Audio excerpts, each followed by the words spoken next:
What's up everybody and welcome back to the channel. So today we're going to be talking about my YouTube setup, and this will actually include everything that I use to make these videos. But first we're going to be talking about my key light, and my light is the Godox XL 60 watt. This light is a great alternative to the Aperture 120D. It comes with a remote and you can actually control the temperature of the light and the output of the light, which is great. Now on my gear shelf you can see that I use fairy lights. You can also see that I use a wheel light to actually help bring that background to life a little bit. And actually fairy lights are pretty neat to have. They can be used in almost any situation and they just add a lot of interest to your photos.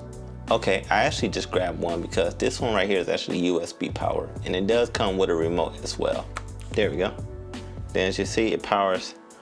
And having these in photos actually really give your photos a really interesting look, but I use these on my gear shelves to actually help give my videos an interesting look.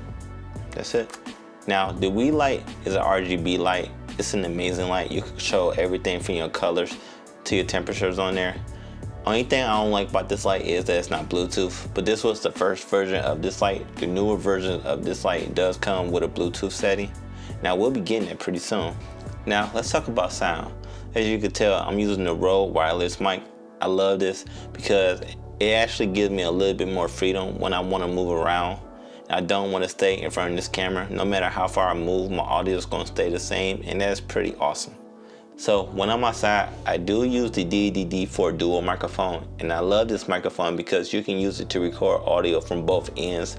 And this is amazing when you're just running and gunning, you're a one-man band and you're interviewing somebody. This is perfect for that situation. So let's talk about the camera I'm using. It's the Fuji X-T3. It shoots 422 10-bit externally, 420 10-bit internally, 6K sensor readout, downsample to a 4K image, which is amazing. I love the film simulations of the camera. It's also an amazing photography camera as well. But something just happened before I start shooting this video. When I plugged in my monitor, which I will get into in a second, comes to find out my micro HDMI port is broke. But I do have a mirror placed on top of the camera, which let me check out my exposure. And I did use the Fuji Film app to actually help me check out my composure of this film. So when I finally get the Fuji XS10 or the X-T4, I'll send this in to get repaired. Now let's talk about the lens. The lens I use for these videos, at least these talking head videos right here, is actually the 16mm f1.4. And I love this lens. It's arguably one of the best lenses for the Fuji system. Now 16 times 1.5 will roughly give you a 24 focal length. Now if I'm outside and I'm recording myself or I'm doing B-roll, I may actually use my VideoShock's 23mm f1.4, which again I talked about on this channel, so you can go check out the videos for that lens. When it comes to music, I use Epic Demo Sound.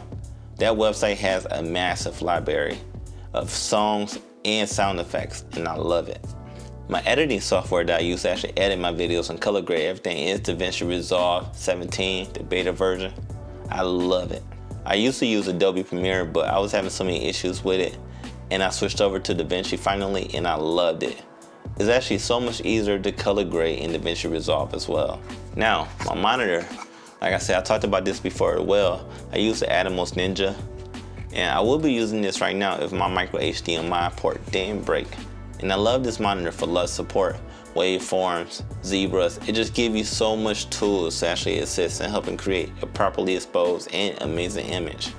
Okay guys, so that's all I have today. I just want to keep this video pretty short and show you what I use to actually shoot these YouTube videos that you always see. Thank you for everybody who's been subscribing to the channel. Because of you, the channel is now finally starting to grow. And when I hit 1,000 subscribers, I will be giving away 2 VideoShock lenses of your choosing. But before you go, what I want you to do is smash that like button, subscribe to the channel, hit the notification bell so you can be notified when I upload new content. Hope you have a good day. Peace.